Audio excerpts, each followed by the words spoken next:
Za chvíli, zhruba za nějakých 10-15 minut začne vlastně reprezentační sezóna pro český národní tým. Česká republika, Švýcarsko, nebo chcete-li Švýcarská konfederace. To jsou soupeři, kteří se dnes utkají před televizními kamerami. A jak už jsem říkal, pro náš tým je to vlastně začátek jeho reprezentační sezóny. Určitě víte, že vrcholem této sezóny už v každém případě bude účast na evropském šampionátu v Nizozemsku a v Belgii v příštím roce. Švýcaři tedy jako první v této sezóně prověří náš celek. Švýcaři určitě nejsou mužstvem, které by patřilo mezi hodně známá a hodně vyhlasná mužstva, ale rozhodně nepatří mezi týmy, nad kterými by se dalo jen tak lehce zvítězit. Pojďme se podívat, kdo se představí dnes tady na Drnovickém trávníku. Nejprve tedy naši hosté, reprezentace Švýcarska. V brance s jedničkou Stefan Huber, se dvojkou Sebastien Janert, s trojkou nastoupí Regis Rottemblüher, se čtyřkou Stefan Wolf, pětku bude mít Mark Odell, šestku Johan Vogel, sedmičku Fabio Celestini, osmičku Rafael Vicky, s devítkou nastupuje Stefan Chapuisat, s desítkou a s kapitánskou páskou na rukávu Kyriakos Sforza a s 11 Alexander Komisety. Trenérem Švýcarska je pan Gilbert Gress, který má, jak vidíte, k dispozici ještě náhradního brankáře Hilfikera a do pole Smilaniče, Žaketa, Cvisiga, Vise, Müllera a Reje. Tak to byli naši soupeři, no a český národní tým, ten se představí v této sestavě. V brance s číslem 1 Ladislav Majer, s dvojkou Marek Nikl, s trojkou Jan Suchopárek, se čtyřkou Pavel Nedvěd, pětku bude mít Karel Rada, šestku Radek Slončík, sedmičku a kapitánskou pásku v našem celku má Jiří Němec, osmičku Karel Poborský, devítku Pavel Kuka, s desítkou se představí Jan Koller a s 11 Radek Bejbl. Trenérem české fotbalové reprezentace je pan Josef Chovanec, který má k dispozici Horváta, Baranka, Ficeho, Lokvence, Wagnera a Galáska do pole, no a náhradního brankáře Strníčka. Tak to jsou ti nejdůležitější aktéři dnešního zápasu. Vy samozřejmě vidíte další diváky, kterých tu je odhadem něco možná kolem 8,5-9 tisíc. Říkám to proto, že kapacita tohoto stadionu je 9,5 tisíce diváků a zatím ještě tady některá prázdná místa jsou. Ještě se vrátím k sestavám, pojďme se ještě podívat na rozestavení, v jakém by oba celky měly nastoupit. Takže opět nejprve naši hosté. Brankář Huber, to je jasné, obrana Wolf, Hodl, Vicky. Vidíte, že Janert, Sforza, Vogel a Rottemblüher by měli tvořit tu záložní čtveřici. No a možná jste slyšeli před tímto zápasem, že Švýcaři hrají zajímavý ofenzivní fotbal a že hrají v podstatě na 3 útočníky, v podstatě na 3 velmi ofenzivně laděné hráče, takže to budou Celestini, Komisety a asi největší hvězda švýcarského celku Stefan Chapuisat. No a u našeho celku se hodně hovořilo o tom, jestli si začneme zvykat a začneme zkoušet na ten 4obráncový systém přejít, ale podle tohoto rozestavení a podle toho, co nám dal náš realizační tým k dispozici, to vypadá, že asi ne, takže v brance Majer, před ním by měl být Suchopárek, před stopeři Nikl, Rada, Bejbl bude pravděpodobně hrát na tom svém obvyklém postu, tedy toho trochu staženého, spíš defenzivního záložníka. No a Poborský, Slončík, Nedvěd, Němec, to jsou hráči, kteří budou asi hlavně podporovat útok, ve kterém dnes nastupují Kuka s Kollerem. Tak to je český národní tým. Vidíte, že vedle české a švýcarské vlajky je i vlajka rakouská. To proto, že rozhodčí jsou z Rakouska, ale k těm se dostaneme za malou chvíli. Tady je první rozhovor. Tak hlásíme se odsud z travnaté plochy Drnovického stadionu. Ještě jednou dobrý večer. Už je vlastně tradicí, že před zápasy české reprezentace má první slovo lékař Petr Krejčí, lékař českého národního týmu. Petře, tentokrát práce moc nebylo, snad jenom Pavel Strníček. Dobrý večer. No, tak Pavel Strníček měl teplotu, jak jsem už před 2 dny vám říkal. Celkem se podařilo to nachlazení zvládnout, byl bez teploty, nebo je bez teploty, je úplně v pořádku, trénuje, je připraven zasáhnout do hry, i když teda dneska chytá Láďa Majer, ale prostě Pavel Strníček je připraven, že jsme nemuseli stahovat žádného jiného z brankářů. Jinak samozřejmě po té zdravotní stránce my jsme nejradši, že se dneska na plac vracejí dlouhodobě zranění hráči, Radek Slončík a Radek Bejbl, kteří měli zdravotní problémy a jsou připraveni teda pomoct ještě v konci kvalifikace a hlavně budou použitelní i třeba pro Euro 2000. Toto je největší plus. Petře, já vím, že máte ještě práci u týmu, díky a nashledanou.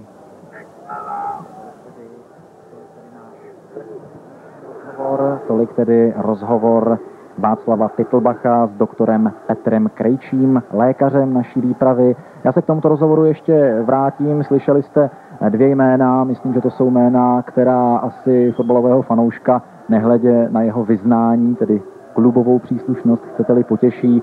Určitě jak Radek Bejbl, tak Radek Slončík patří mezi vynikající hráče, patří mezi nejznámější jména českého fotbalu 90. let a je určitě dobře, že se oba dva tito hráči vracejí do sestavy.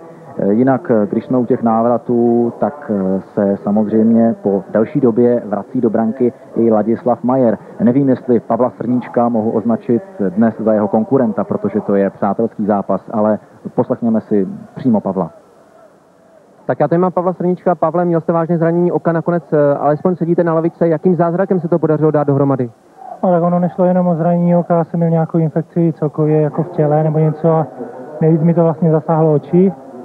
No a takže doktor mi dal nějaké léky, prášky, antibiotika, takže se to nějak ustálilo, ale já už jsem právě něco měl minulý týden v Anglii.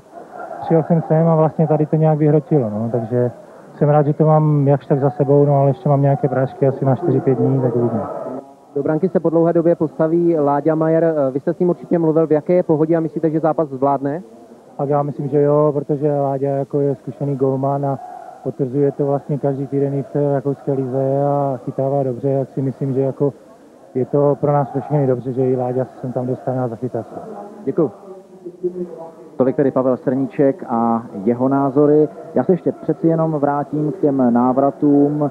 Jak Radek Slončík, tak Radek Bejbl oblékli vlastně dres české fotbalové reprezentace naposledy loni v listopadu. To bylo to nepříliš vydařené přátelské utkání ve fotbalovém chrámu ve Wembley v Londýně proti Anglii. No a abych ty návraty úplně dokončil, tak například René Wagner z Rapidu Vídeň, ten hrál ve výběru trenéra Chovance, tedy v jeho éře, vlastně jen loni, a to na jaře ve Slovinsku. No a když bychom ještě měli probrat ta jména, která se dnes objevila nebo objevují a objevovat budou, i ta jména z naší lavičky, tak určitě jste si všimli, určitě jste zaznamenali příchod Romana Týceho, jeho, tak říkajíc, vytažení z 21, protože Roman Týce je více kapitánem našeho celku do 21 let, tak jeho vlastně vytažení do toho Ačka. No a o René Wagnerovi už jsem mluvil a ta ostatní jména, to jsou jména, která se pravidelně objevují v naší ligové soutěži, takže k ním snad nic bližšího není potřeba dodávat. V té švýcarské sestavě tam zřejmě nejvíc zaujala dvě jména, která jsem také zmiňoval, a to Kyriakos Sforza, který hraje s kapitánskou páskou, velice zkušený 29letý hráč prvního FC Kaiserslautern. No a tou bezpochyby největší švýcarskou hvězdou je Stefan Chapuisat. To je hráč, který v současné době obléká dres Grasshoppers Zürich. No a tady už nám nastupují obě jedenáctky. Určitě poznáváte tváře českých fotbalistů, takže není potřeba připomínat, že jak Karel Poborský, tak ostatní naši fotbalisté mají červené dresy a naši hosté, reprezentanti Švýcarska, jsou celý v bílém.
Dozněly státní hymny Konfederace Švýcarsko a České republiky. Za chvíli tedy začne přátelské utkání mezi Českem a Švýcarskem. My máme připraven další rozhovor.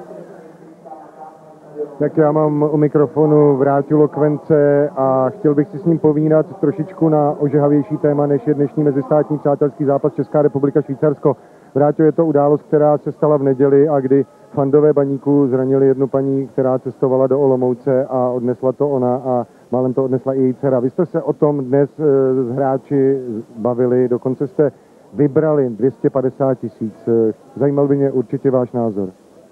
Já si myslím, že to je jenom špatně, co se týče českého fotbalu, že se vůbec tohle to stalo a byla to jenom otázka, kdy se to stane a já doufám, že už nikdy se tohleto nestane a že policie a všechny lidi, že proti tomu budou bojovat a co se týče těch 250 000, já vím, že, nebo my víme, že vlastně peníze už vlastně to zdraví nevrátí, ale chtěli jsme udělat vlastně takový dobro a myslím, že to ty paní a celé rodině aspoň pomůže. Díky, Vráťu. Tak, to bylo právě to, co jsem říkal vlastně v úplném samém úvodu. Ten problém, proč jsem říkal, že zdravím všechny fotbalové fanoušky a hlavně ty, kteří fandí opravdu jen a jen fotbalu. Ten dnešní fotbal budou, jak vidíte, řídit rozhodčí z Rakouska, hlavním rozhodčím je pan Franz Stuchlik a na čarách mu budou asistovat první asistent Vojtěch Korgon a druhý Manfred Krasnicer. Tak, tolik tedy těm vlastně posledním nejdůležitějším aktérům dnešního zápasu.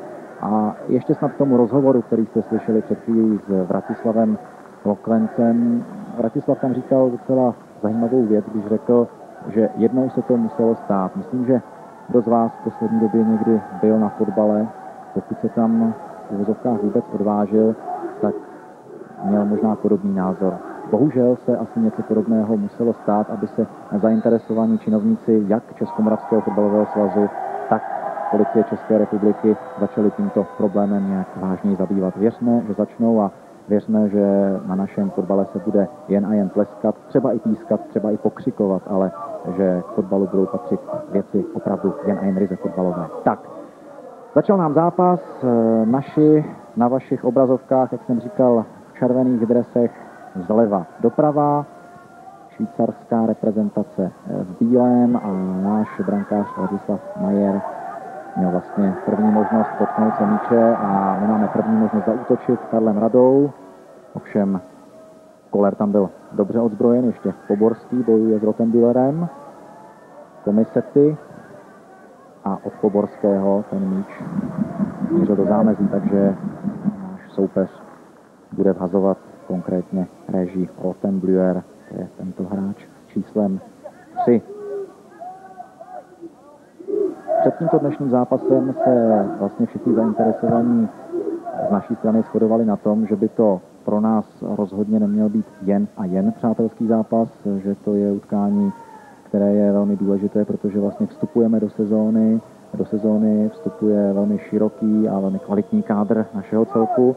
No a tak se vlastně každý bude muset o to své místo, o tu svoji letenku do Belgie a Nizozemska pořádně poprat. No a pro Švýcary je ten dnešní zápas rovněž velmi důležitou prověrkou, protože ti vlastně bojují o druhé barážové místo ve své kvalifikační skupině, takže dobrého a kvalitního soupeře na rozehrání určitě potřebují. My se podívejme na první zákrok, který byl oceněn zatím jen hvězdem rozhodčího.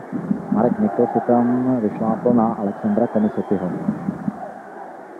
který je právě u míče, ale dopředu může jít Karel Poborský. Koller. Poborský na zemi. Tady je Karel Poborský, který, určitě to nemusím zdůrazňovat, v poslední době v Benfice Lisabon viditelně ožil. A tady je vlastně navrátilec, nebo spolupráce dvou navrátilců do naší reprezentační sestavy, Radka Bejbla a Radka Slončíka. Když jsme u Radka Slončíka, tak možná jste v poslední době zaznamenali v našich sdělovacích prostředcích některé názory, že už je to hotové, že Radek Slončík už přestupuje do pražské Sparty. Je to taková informace, která se v poslední době objevuje. Občas se vynoří, občas se zase zanoří a vlastně v posledních už 2, možná 3 letech je tímto fotbalový národ tak trochu živen touto informací. Potkal jsem tady před zápasem Radka Slončíka, ptal jsem se ho a on říkal, se všichni blázníte, já hraju v Ostravě za Baník. Vlastně stejná slova říkal i Werner Lička, kterého jsem si potkal před stadionem. Ale teď pozor, musíme se bránit. Stefan Šapuiza v prvním vážnějším útoku, ale dobře zaúřadoval Karel Rada. Nakonec Fabio Celestini. Naše obrana Karla Rady měla po útoku Fabia Celestiniho, ale hlavně Stefana Šapuiza celé problémy, ale je to jen takové oťukávání, rozehřívání, i když není pochyb, že hlavně ze strany kopaček Stefana Šapuizata bude hrozit velké nebezpečí, ale věříme, že bude hrozit i od Jana Kollera, který se ale teď útočení nedostal. A teď pozor na švýcarskou ofenzívu, Rottenblüher, ale nepřesně přihrál. Sekretárek to řeší také nepříliš přesným odskokem. Nakonec jsme se Nástoj Poborského osvobodili. Kupka, Slončík. Ale Švýcaři se rozhodně nehodlají od prvních minut vzdávat naděje na nějaký dobrý výsledek tady v Brnovicích. A tady je hráč, kterého určitě poznávají všichni fanoušci pražských Bohemians. A teď Pušky Norimberka, Marek Nikl. Pro Marka Nikla je to vlastně jeho druhý reprezentační zápas.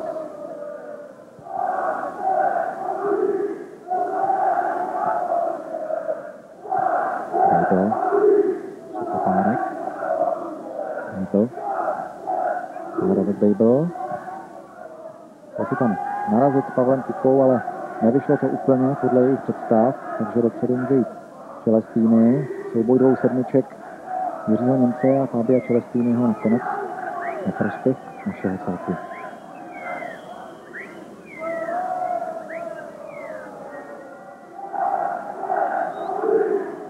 Slončík ale přišel o míč a dopředu jde Fogl, Šapuiza, Sporca. Je to sice na půlící čáře, ale Švýcaři dokazují, že rozhodně nepřijeli jen a jen bránit. Já myslím, že zatím za těch 2,5 minuty byli možná o něco aktivnější. Ale teď začínají svého brankáře Stefana Hubra. Vůbec otázka brankářů je ve švýcarské reprezentaci takovým oříškem v poslední době, i když v posledních 2 zápasech chytá Stefan Huber.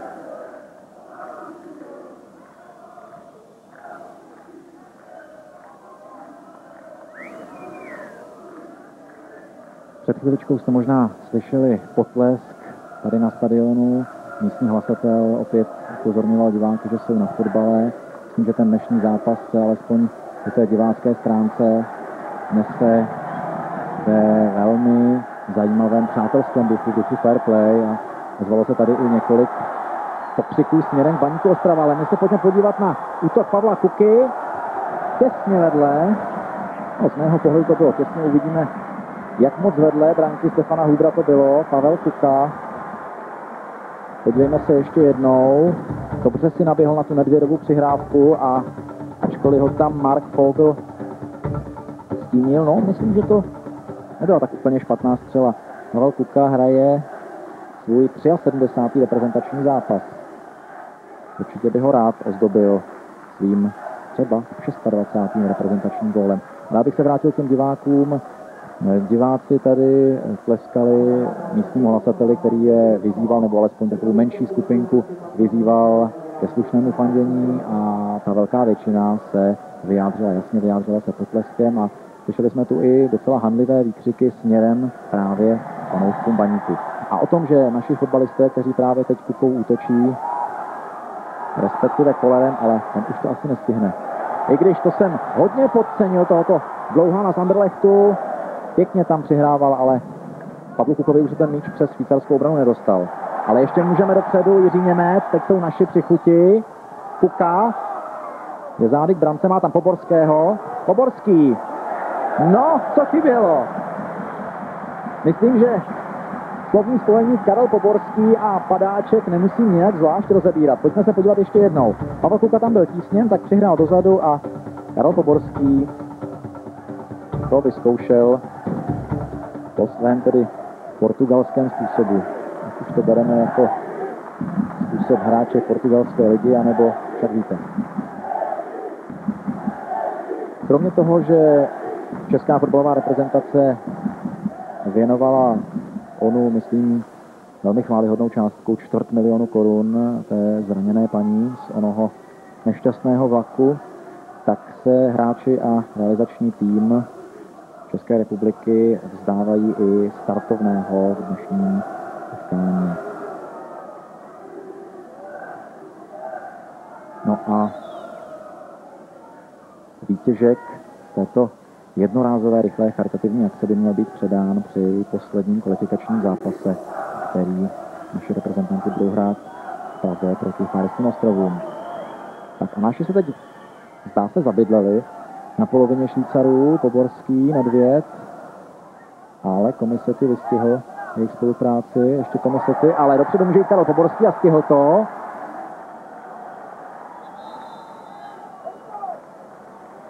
A nakonec po zákroku tohoto muže Alexandra Komisetyho se bude kopat rohový kop. Podívejme se ještě jednou. Ale Poborský.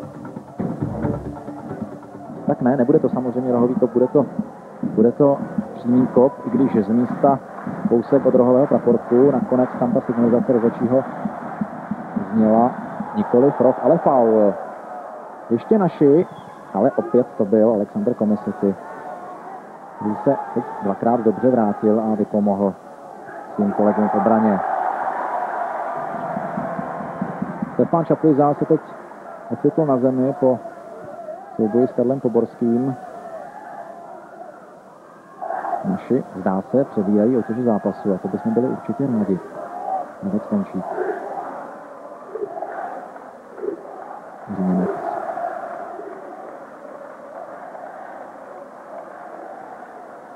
Kuka. Na chvíli Pavel Nedvěd. Stále Pavel Nedvěd, ten umí vystřelit v této vzdálenosti. A dobrá přihrávka na Kolera, ale už to bylo příliš pozdě. Praporek v ruce Čecha Gorgona, asistenta hlavního rozhodčího, ukazoval jasný verdikt.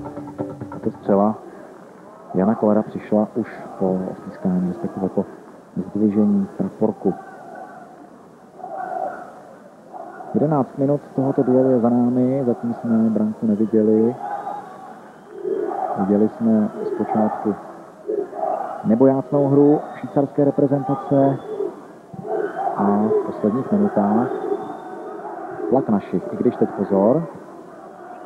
Komisety, něho je Nikl, ale Alexander Komisety nakonec odcentroval a Ladislav Majer musel řešit tuto situaci. Podívejme se ještě jednou. Alexander Komisety tam sice v tísni, ale nakonec přes Nikla odcentroval a pro Ladislava Majera tento míč nebyl velkým problémem. Koller, stále Koller. 3 švýcarští obránci si museli vzít tohoto Dlouhána, kterém se v poslední době říká, že je nejvyšším útočníkem na světě, museli si ho vzít do práce a ohrožení branky Stefana Hubra se Koller nedostal. Tady je v záběru Alexander Komisety a Marek Nikl. Myslím, že Komisety patří zatím k nejaktivnějším hráčům švýcarského výběru trenéra Gilberta Gresse. Určitě jste před tímto zápasem slyšeli informace o tom, že Gilbert Gress svého času trénoval ve Štrasburku našeho asistenta reprezentačního trenéra Ivana Haška. A je pravda, že před tímto duelem si tyto dva pánové minimálně půl hodiny něco velmi zaujatě a se smíchem vyprávěli. Asi mají na se vzpomínat, i když současný spartanský trenér a asistent reprezentačního kouče Ivan Hašek prý na dobu ve Štrasburku pod trenérem Gressem nevzpomíná jako na občas úplně idylický. A to proto, že trenér Gress patří mezi velmi tvrdé a náročné fotbalové kouče.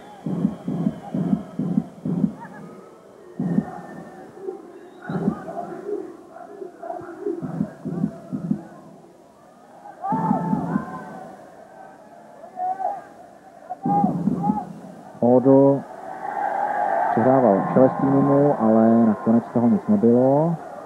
Dopředu může jít Pavel Nedvěd. Má tam Pavla Kuku po pravé ruce. Vybral si nakonec střelu a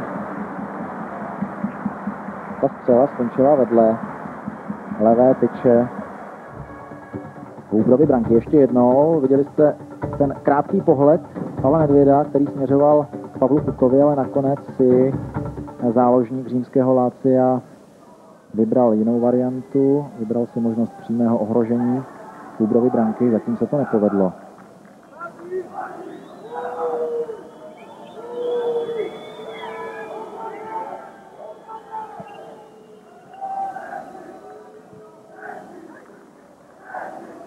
A zase u Ladislava Majera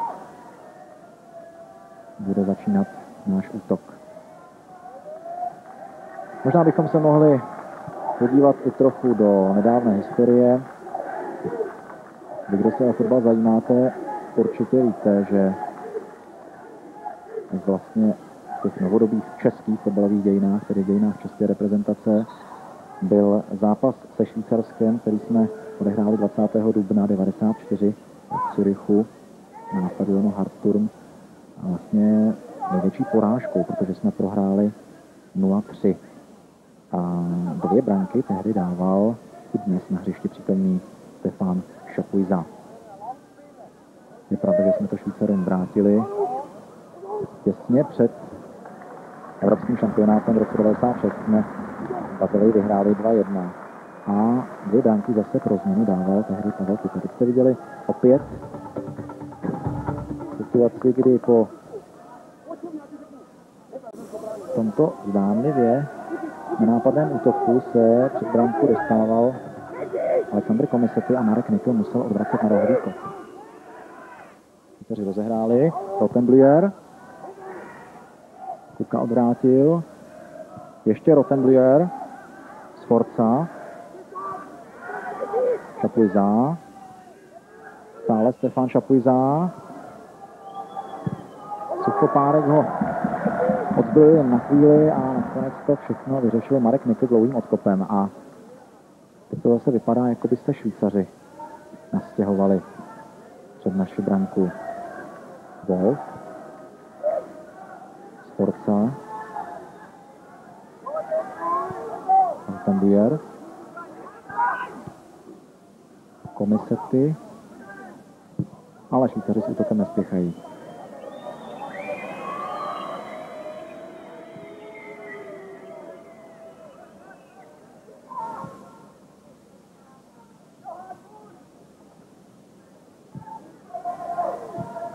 A všechno začíná zase znova na polovině Švýcarů. Když jsem hovořil o té nedávné historii, tak bychom možná mohli zabrousit i do historie, která je vlastně už stará 10 let. Mně se tomu nechce věřit. To je právě 10 let, co naše tehdy ještě československá fotbalová reprezentace úspěšně prošla slavným kvalifikačním tažením o italský světový šampionát. No a Švýcarsko jsme porazili 2krát, a to 1-0 ve Švýcarsku, v Bernu a potom v Praze 3-0. To ovšem Josef Chovanec, kterého vidíte v tomto záběru, ještě hrával co by jeden ze základních stavebních kamenů tehdejší fotbalové reprezentace.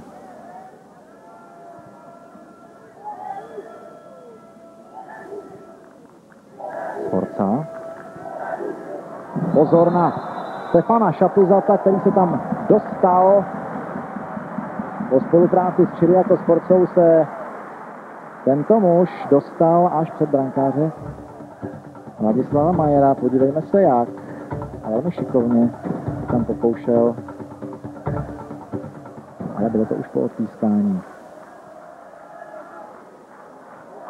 Stefan Chapuisat je fotbalista, jehož jméno vám určitě není neznámé. Vynikající fotbalové roky strávil v Borussii Dortmund, no a teď se vrátil tento 30letý útočník, který hraje svůj 75. reprezentační zápas. Vrátil se zpátky do Švýcarska, do klubu curišských kobylek, tedy Grasshoppers.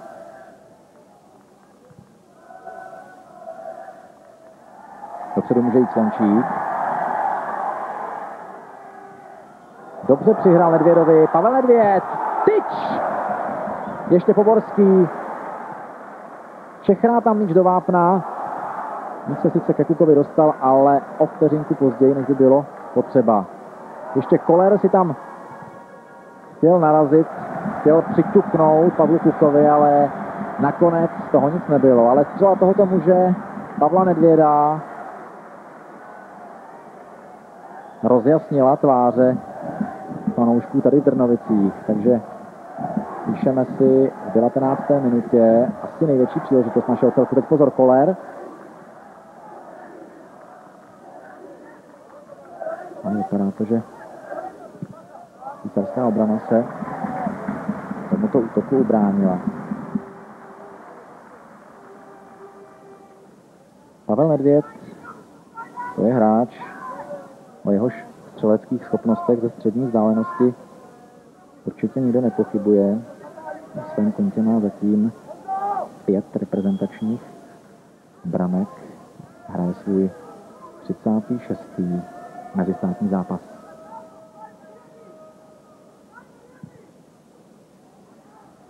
Po chvilce vzrušení opět Švýcaři. Celestýny. Sforza. Celestýny se nestihne. Němec, Končík, Suchotárek, Bejbl. Hra na jeden dotek.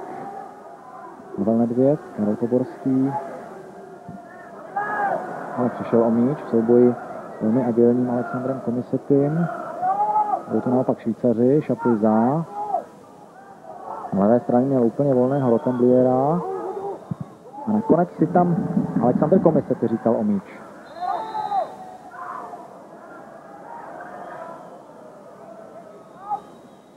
A gesto a ruka rozhodčího Stuchlika z Rakouska nás o míč zase na chvíli připravila. Vicky. Celestýny.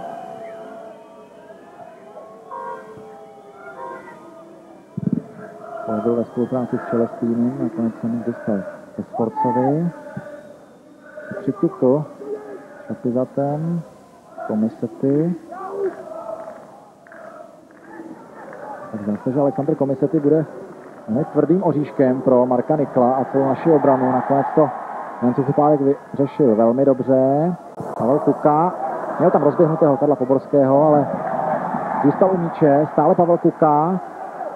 Nedvěd. Že by ještě jedna střela, ne, tak Slončík. Radek Slončík se tam pokoušel prostrčit míč Kukovi nebo Kollerovi. Tady je Radek Slončík. 26letý záložník Baníku Ostrava, jak jsem zdůrazňoval v úvodu tohoto přímého přenosu, stále Baníku Ostrava. Radek hraje teprve svůj 15. zápas. Poborský, ale tahle střela by překonala i to hrazení a tu nižší tribunu za brankou švýcarského týmu. Mimochodem u počtu branek na kontě Karla Poborského v reprezentaci je číslo 1. Je to stále v úvozovkách jen a jen ten jediný slavný gól na mistrovství Evropy proti Portugalsku. Karel Poborský hraje svůj 47. reprezentační zápas a když vstřelil jen tu jednu branku, tak své si v reprezentaci tento 27letý záložník už určitě odehrál. Na chvíli Švýcaři, Žaner, Stopárek, Slončík, Poborský. Stále Karel Poborský. Vybral si Nedvěda. On si tam chtěl narazit s Pavlem Kukou, ale nakonec z toho těží Čili jako Sforza. Čapuj za. U něho je Rada. Stále Rada a nakonec si musel kapitán pražské Slávy Karel Rada pomoci nedovoleným zákrokem. Podívejme se ještě jednou. Hejbl s Radou tam bránili nejslavnější ESO, trenéra Gresse, tedy Stefana Šapizata, a nakonec z toho byl faul. Žaner po pravé straně. Fogl. Žaner.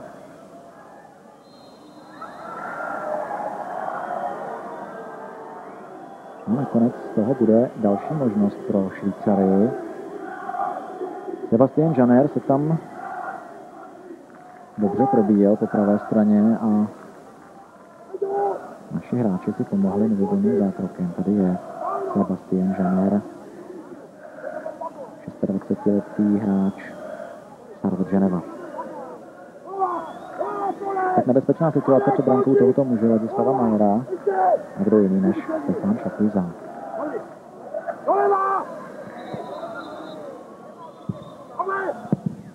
Nakonec Pavel Kuka je tím mužem, který odvrátil míč směřující k Majerově brance. A všechno se vrací před Hubrovou branku.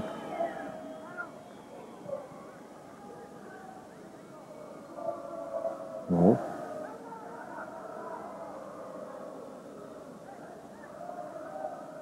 A Stefan Wolf. Myslím, že se tady poprvé po 25 odehraných minutách na brnovickém stadionu ozvalo my chceme gól.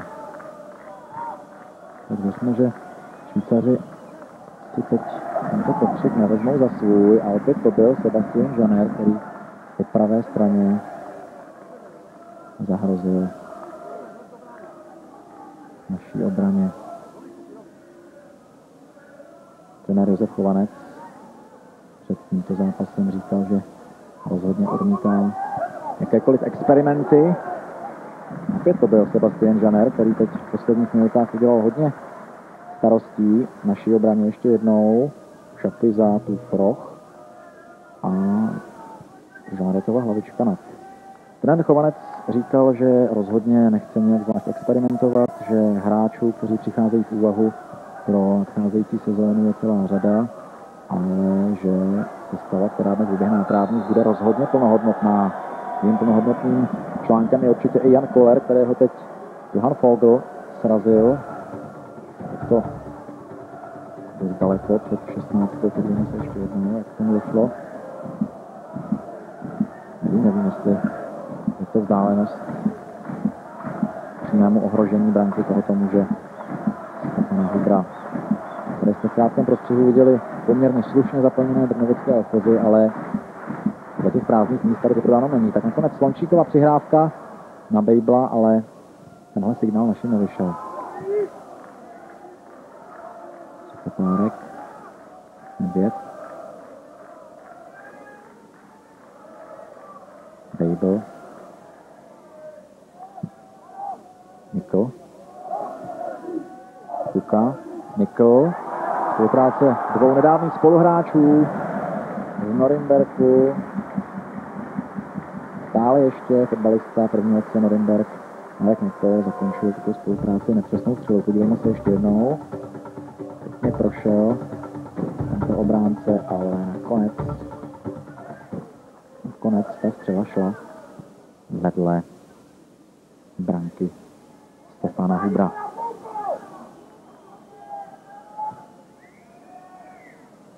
Tak nevím, jestli ten pískot, který možná slyšíte pod mým hlasem, který v posledních minutách čas od času zesiluje, jestli je adresován švýcarským fotbalistům, kteří se místy opravdu v naší brance nehrnou, anebo tomu, že Naše reprezentace zatím má na konci střelených branek 0. Ale samozřejmě i inkasovaných. Možná teď dojde ke změně. Mám pocit, že tam byla ruka Stefana Wolfa, ale ještě jako rozhodčí zůstala Němá. Teď Němec velmi dobře. Ale Jiří Němec zvrátil až k Borskému, který dnes úřaduje na velkém prostoru. Slončík. Když tam Radek Slončík reklamoval dotek některého ze švýcarských hráčů, tak bez toho jen pod branky. Radek Slončík se v poslední době nechal slyšet, že možná zkusí víc střílet na branku, než přihrávat. Určitě víte, že je to fotbalista s vynikajícím citem pro finální přihrávku. Ale vlastní zakončování, to je to, co mu někteří fotbaloví odborníci trochu vyčítali v poslední době. Šapuiza. Centr, na který si tam nabíhal Alexandr Komisety a zůstal tam tento dnes velmi aktivní hráč s číslem 11. Zůstal tam trošku osamocený. Podívejte se ještě jednou. No, byl u něj Marek Nikl, abych nekřivdil naší obraně. Ale myslím, že Alexandr Komisety patří k těm hráčům, kteří dnes zaměstnávají naše zadáky a brankáře Ladislava Majera asi nejvíc. Mimochodem Ladislav Majer se tady před dnešním zápasem velice přátelsky zdravil s trojicí rozhodčích, není divu. Pány Stuchlika, Gorgona a Krasnicera zná velmi dobře z rakouské nejvyšší soutěže. A oni podle úsměvu, který směrem němu vyslali, znají Majera jistě také. Kromě Ladislava Majera je dnes ve výběru trenéra Chovance i René Wagner. Říkám to proto, že jsou to, jak víte, spoluhráči z Rapidu Vídeň. Podívejme ještě jednou na tu situaci, po které zůstal Komisety na trávníku. Víte, že Rapid Vídeň v tom posledním období neměl úplně nejšťastnější dny. Vstup do evropských pohárů se Rapidu vůbec nevydařil a proto jak Majer, tak Wagner před dnešním přátelským duelem se Švýcarskem říkali, že si přijeli trochu odpočinout, ale trochu i nazbírat jiné myšlenky.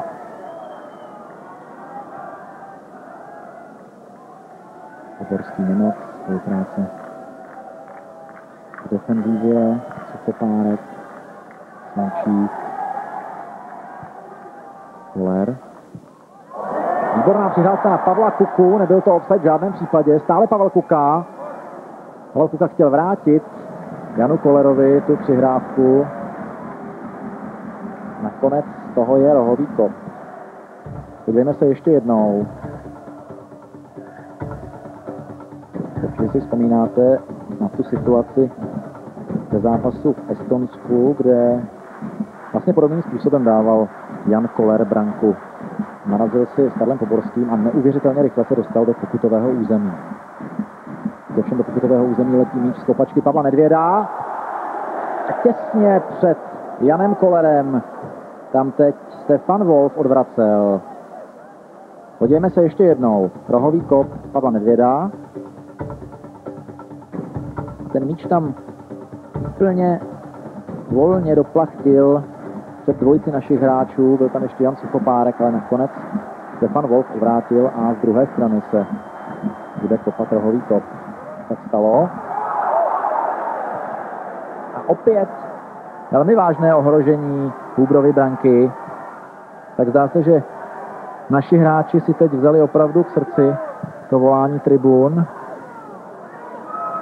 A měl jsem pocit, že v posledních chvílích ten gól už opravdu vysel ve vzduchu. Ještě Suchopárek se nedostal ke střele. Němec. Nedvěd. Němec. A co se tam nelíbilo v útočném počínání Pavla Nedvěda a rozhodčímu Stuchlikovi. Podívejme se ještě jednou na tu situaci. To je ten druhý rohový kop, Pavel Nedvěd a jeho míč. Jen tak po této situaci neměla švýcarská obrana daleko vážnější potíže. Už 33 minut se hraje tady v Drnovicích. Stále Česko-Švýcarsko 0-0.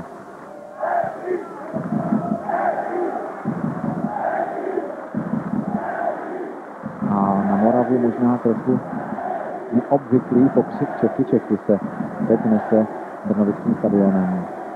Mončík. Rada. Nedvěd. Mikl. Borský. Našel Slončíka, ten to ještě stihl. Už ne. Ale když jsem hovořil o Moravě, tak jsem tím rozhodně nemyslel nic zlého a už vůbec ne proti drnovickým pořadatelům. Už jsme několikrát zmiňovali, že pro Drnovice je tento zápas velkým svátkem. Tady vidíte roztočující se dvojici Spartanů Lokven z Baranek. Pro Drnovice je to první reprezentační zápas Aček. Drnovičtí pořadatelé připravili vynikající podmínky, vynikající trávník. Věřme, že naši toho využijí. Tak jak se teď rozhodnou,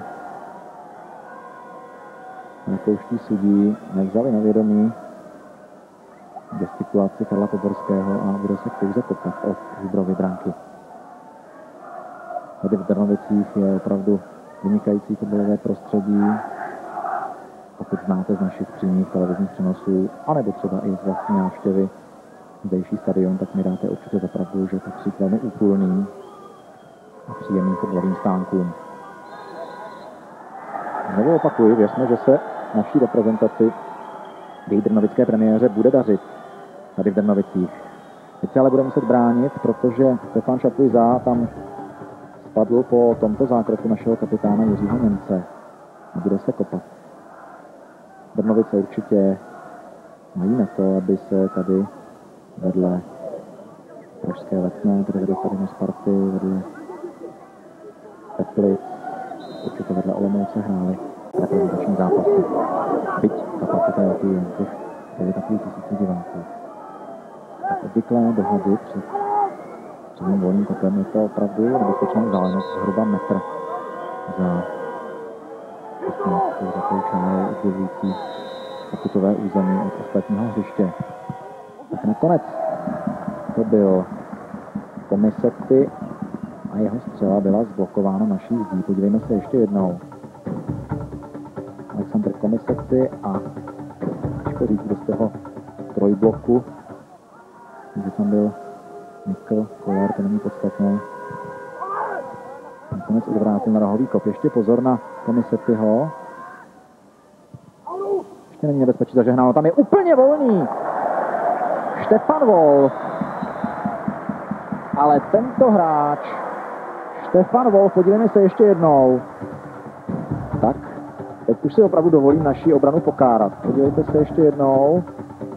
Ten míč se vlastně po zkráceném rohu, už se pojďme podívat raději do reálu, ale po zkráceném rohu, tedy po druhé přihrávce Stefana Šapizata dostal až ke Štefanu Wolfovi a mohlo být zle v 37. minutě. Tak si naši hráči vezmou z této nepříjemné situace, nechci se mi říkat po naučení, to zní snad příliš školonecky, ale možná proč ne.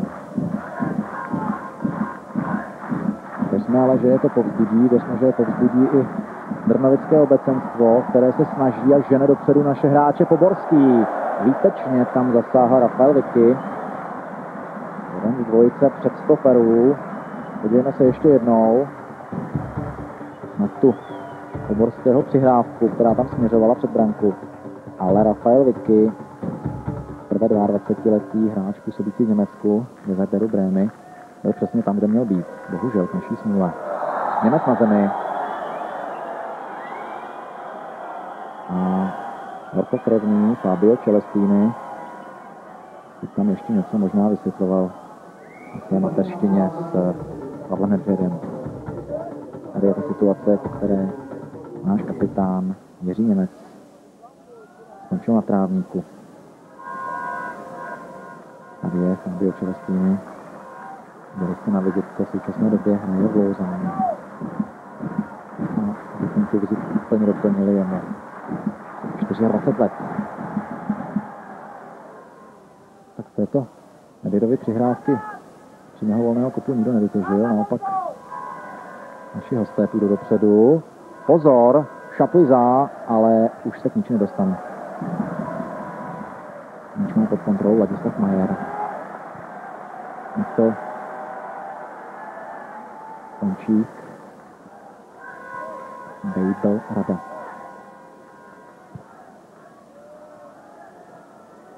Němec, Poborský. Přihrávka nebyla přesná. Tak ale můžeme jít dopředu, opět je to po levé straně Němec. Dobrá přihrávka na Nedvěda. Jan Koller tam padl jak podťatý v 16. Ani Pavel Kuka se k míči nedostal. Nic z toho nebylo. Tak velmi dobře Rada v obranném zákroku.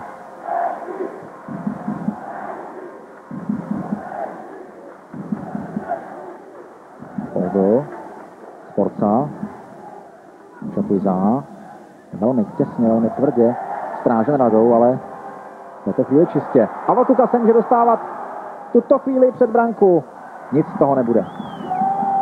Nic z toho nebude.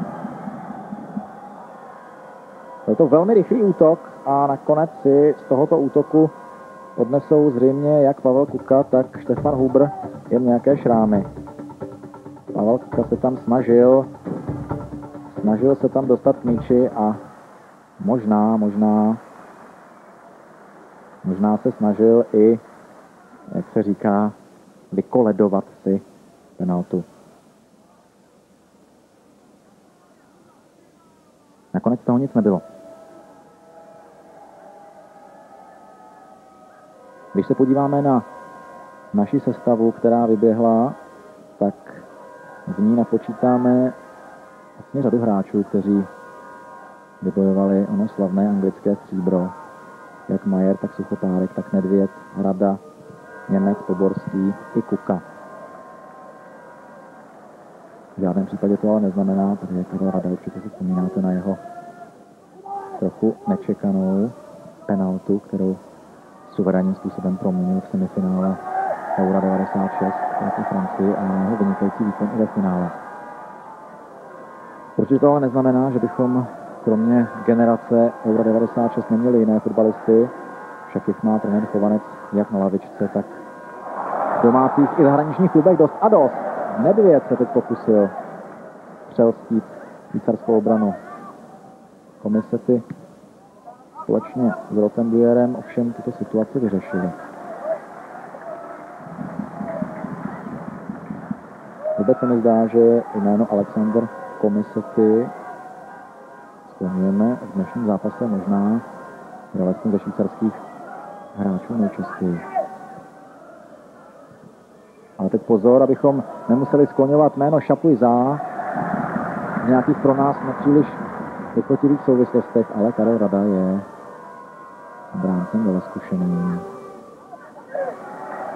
Naše obrana, která přiběhla do pomoci i Jiří Němec, tak vyřešila tuto situaci dobře.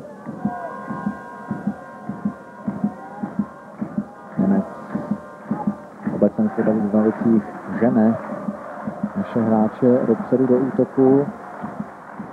Možná, kdyby mě tak zdejší diváci slyšeli, možná by to chtělo ještě trochu víc. Nevím, jestli je to tím, že naše komentátorské stanoviště je za sklem. Myslím, že to tím není. Myslím, že by si naši hráči zasloužili o něco víc. O malinko víc decibelů. Poborského přihrávka. A podívejte se na tu situaci, kterou ještě nemá úplně pod kontrolou Stefan Huber. Nakonec ho tam ještě přišel v tom fotbalovém smyslu slova obtěžovat Radek Bejbl, ale už bylo pískáno. Ten míč se vlastně od spojnice Tyče a Břevna dostal před, nebo spíš, podívejte se ještě jednou jak, spíš nad brankáře Stefana Hubra. Já bych si troufal tvrdit, že ten míč lízl si tyč hodně vzadu, možná už za čárou, ale pozdě bych honit a hlavně od toho jsou tu rakouští rozhodčí, ale věřme, že Pavel Kuka by tu mohl být od střílení gólů, tak ne. Dobře se tam probil a z hranice pokutového území vystřelil, ale branka z toho nebyla. Podívejme se ještě jednou na to, jak náš nejčastější současný reprezentant a zdaleka nejlepší střelec mohl vylepšit svoji střeleckou bilanci. Když teď hovořím o Pavlu Kukovi a o jeho střelecké bilanci, tak už slyším řady těch fotbalových fanoušků, kteří říkají, no jo, ale kolik šancí tento hráč promarnil. Možná je to pravda, ale rozhodně mu nikdo neupře, že střelil v reprezentaci už 25 branek a to je opravdu ukázka té nejvyšší extra třídy. 25 branek v reprezentaci, to se i u nás podařilo málo komu. Nejvíc gólů v našem reprezentačním dresu, samozřejmě v dávných dobách nastřílel Antonín Puč, 31.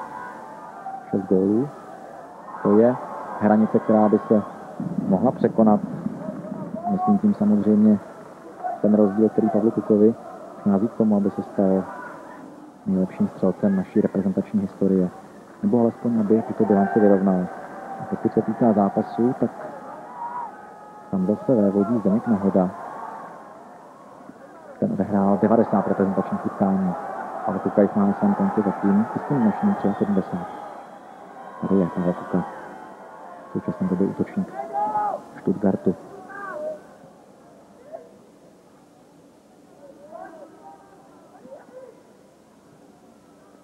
Ale pozor zase po nějakém čase na, chtěl jsem říci, Žanerta, Sebastiana Žanerta, ale zatím svěřenci tohoto muže, Gilbera Gresse, mají také na té své straně nulu, tedy na obou. No a v těchto chvílích se nám naplňuje první poločas, tedy alespoň ta řádná hrací doba. Vidíme, jestli se rozhodčí Stuchlik rozhodne k nějakému dalšímu nastavování. Myslím, že k tomu nemá žádný důvod. První poločas to vymysleli trenéři pro druhý poločas, na to se zeptáme jednoho z asistentů. Takže Petře, co jste vymysleli na druhý poločas, jaké byly pokyny o přestávce? Tak já si myslím, že hrajeme poměrně kvalitně, akorát to zakončení trošku víc důrazů tam zapojit do toho, aby jsme proměnili ty šance, které jsme měli a nepouštět Švýcary tím středem proniknout tak lehce za ty dva útočníky, ale jinak si myslím, že to nasazení a kvalita tam je, takže si myslím akorát ty branky chybí. Ještě bych se zeptal Petra Rady rychle, kdo půjde první na hřiště, kdo bude první střídat? Romana Týceho. Děkuju. Tak, to byl tedy Petr Rada, asistent našeho reprezentačního trenéra Josefa Chovance. Slyšeli jste jeho slova, slyšeli jste, že prvním, který bude střídat, bude Roman Týce. Je to tedy změna zatím avizovaná, zatím k té změně nedošlo, pokud se dobře dívám.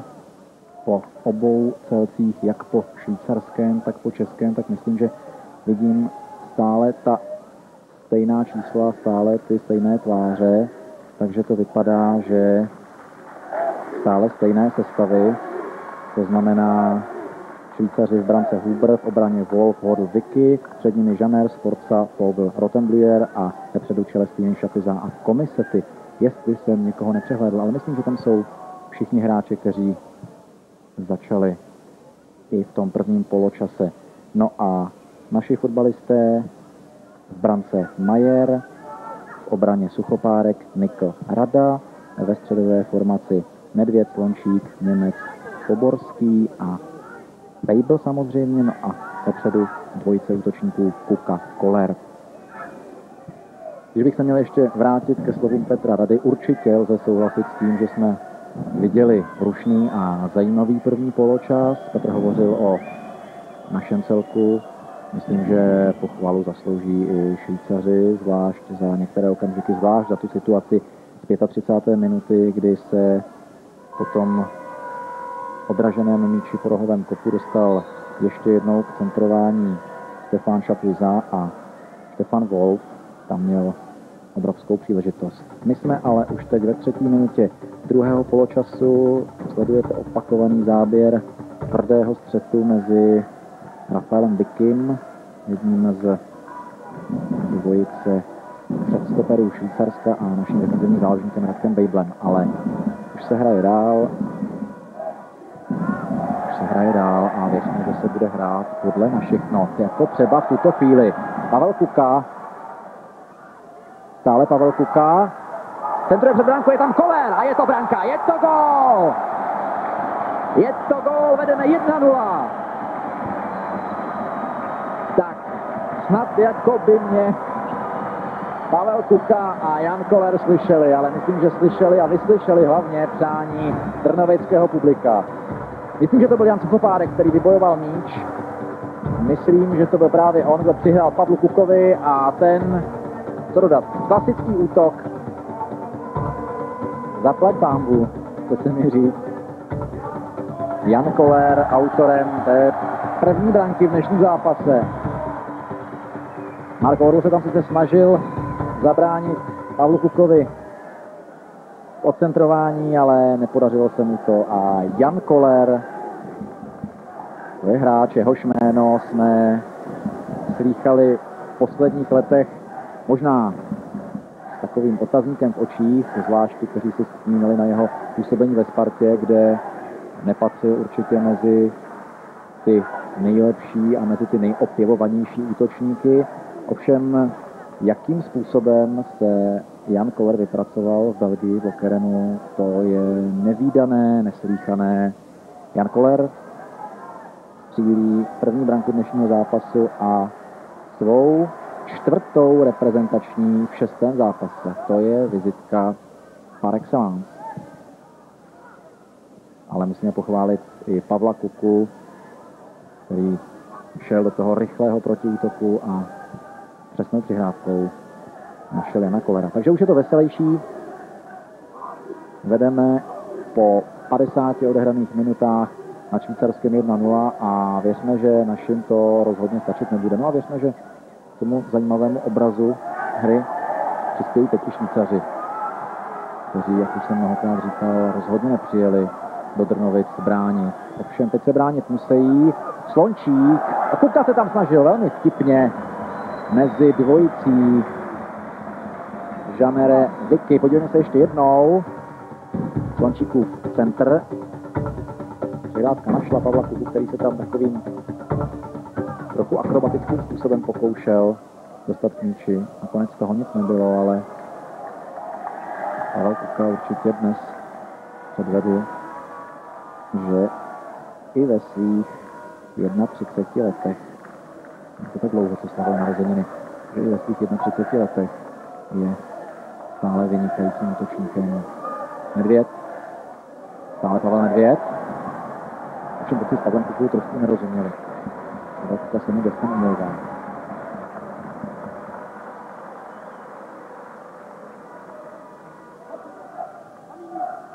A tady jste viděli vizitku hráče římského Lácia. Pavel Nedvěda.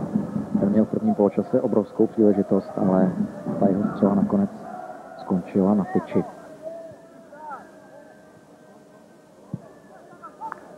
Tak zkusme si zatipovat každý v duchu, koho nahradí Roman Týce, protože Petr Rada, asistent trenéra Chovance, avizoval, že to bude právě kapitán naší reprezentační 21. Roman Týce, který přijde jako první z našich náhradníků do hřiště.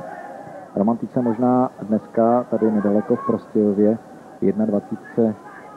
dost citelně chyběl, protože v tom přípravném zápase našeho celku do 21 let Jižní Koreu jsme prohráli neuvěřitelně vysoko 1-4, ale teď pozor! Několik, konkrétně 3 švýcarští hráči, a to Šapiza, Sforza a Komisety, teď trochu zatopili naší obraně. Tady je Žaneretův center, na který Sforza ani Šapiza nedosáhli a nakonec ještě Komisety vracel ale vracel naší radosti do náručí tohoto hráče, tedy Ladislava Majera. No a tady je avizované střídání. Číslem 14 Roman Týce a ze hřiště odstupuje Jiří Nedvěd za velkého potlesku domácího publika, tedy publika Drnovického. A tady je střídání v celku našeho soupeře. Marko Cvisik přichází za Sebastiana Žanereta, ten zvlášť v prvním poločase několikrát na té pravé straně zahrozil. Patřil určitě k nejnebezpečnějším hráčům v té útočné fázi Švýcarů.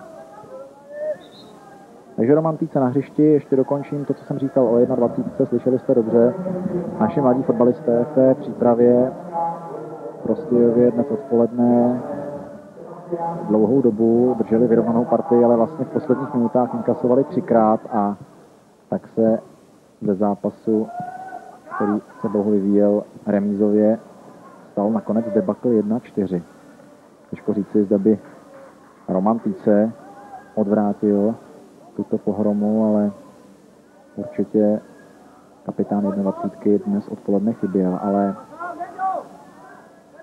dalo by se říci, že měl důležitější úkoly, protože reprezentace přívalčkem A nebo Ačko chcete-li se připravuje na evropský šampionát a tento dnešní zápas je velmi důležitou prověrkou, ve které zatím naši obstáli, ale Švýcaři se rozhodně nebudou chtít směřit s tím stavem 0-1. Teď se míče dotkl poprvé nový muž na hřišti Marko Cvisik. Má číslo 15. Vicky. Stále Vicky. Hledal tam Komisetyho. Ale Suchopárek.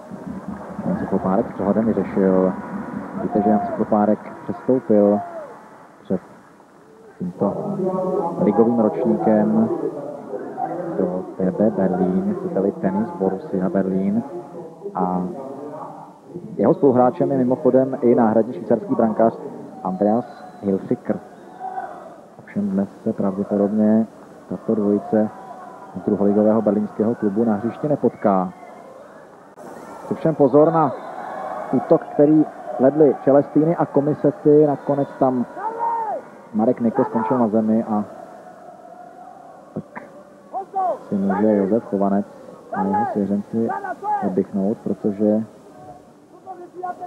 viděli jste sami, že tam Alexander Komisety vrazil do Marka Nikla, ale určitě jsme si oddychli, protože Alexander Komisety je dnes určitě jedním z nejnebezpečnějších fotbalistů s helvétským křížem na dresu.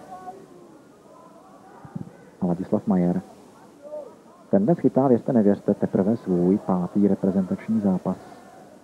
Říkal, že se na dnešní fotbalové utkání těší víc než kdy jindy, jednak protože určitě cítil, že dostane příležitost, zvlášť po těch zdravotních problémech Pavla Strníčka, ale také protože vlastně tady v Brnovicích, jak se sám vyjádřil, vstoupil do velkého fotbalu. Tím velkým fotbalem ale pro něj je v poslední době určitě vídeňský Rapid. Teď Bejdlův centr a nakonec vlastní branka. Tak už jsem chtěl říci, že po Bejdlově přihrávce to bude Stefan Wolf, který odvrátí. Ale podívejme se, nakonec to byl, jestli se nepletu, opravdu Stefan Wolf, který dává vlastní branku. A já se teď musím omluvit, protože jsem si všiml, a to velmi pozdě, že došlo přeci jen o poločase k jedné změně, a vy jste si toho určitě všimli také, že došlo ke změně ve švýcarském dresu hned v 45. minutě, a to na postu brankáře.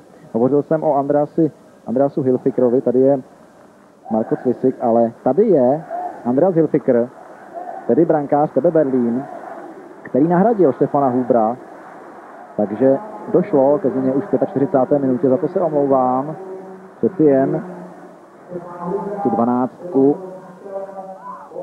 Andrease Hilfikera jsem neviděl a dokonce místní hlasatel teď ohlásil, že vlastní branku do branky Štefana Hubra Stefan Wolf, takže ani on nezaregistroval změnu na brankářském postu. Ale to není podstatné. Podstatné je to, že vedeme už 2-0 a že určitě Andreas Hilfiger, tedy spoluhráč Jana Suchopárka z berlínského TB, nebude na dnešní zápas dobře vzpomínat, protože po 12 minutách dostal vlastní branku od svého spoluhráče Stefana Wolfa. No a Stefan Wolf asi bude největším smolařem dnešního duelu, protože to byl právě on, kdo v 35. minutě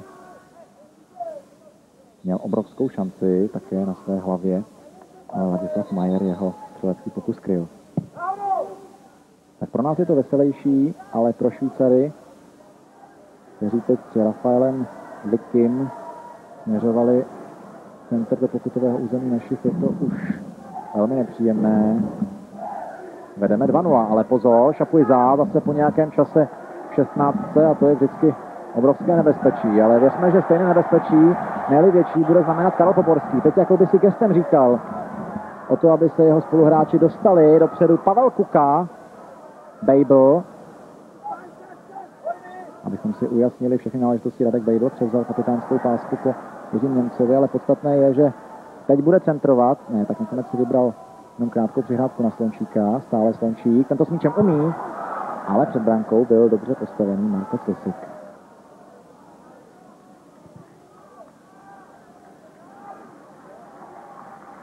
A zdá se, že v našem celku bude docházet k dalším změnám. Tady vidíte Pavla Horváta, záložníka pražské Slávie, který by měl přijít pravděpodobně, protože se slékal a připravoval. Tak to vypadá, že budeme svědky nástupu tohoto hráče do hřiště. Naši trenéři před tímto zápasem avizovali, že rozhodně nebudou chtít nechávat některým hráčům jen epizodní role, takže zřejmě k těm střídáním bude docházet už teď. To je první, řekněme, čtvrthodině druhého poločasu. Zatím jsme zaregistrovali 3 změny. Je ve švýcarském dresu, za brankaře Hubra přišel Hilfiger a v našem dresu přišel Roman Píce za Jiřího Němce.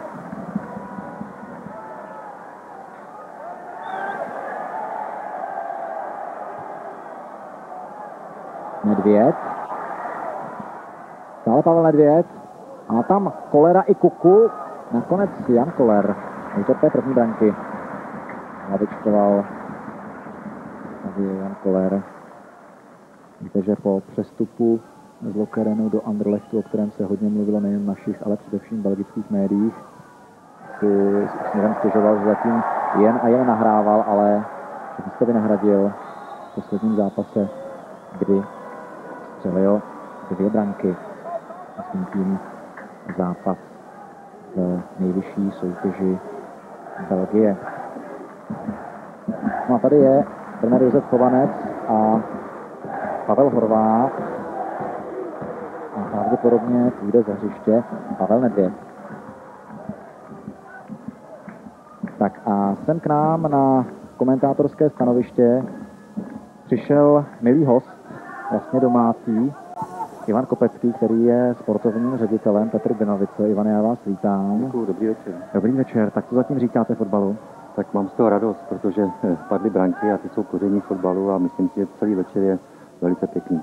No já vás nechci brát za slovo, ale když jsme u těch branek, co říkáte výkonu 21. Vy jste určitě jedním z nejuznávanějších českých odborníků na mládežnický fotbal, i tady na ten fotbal s M21.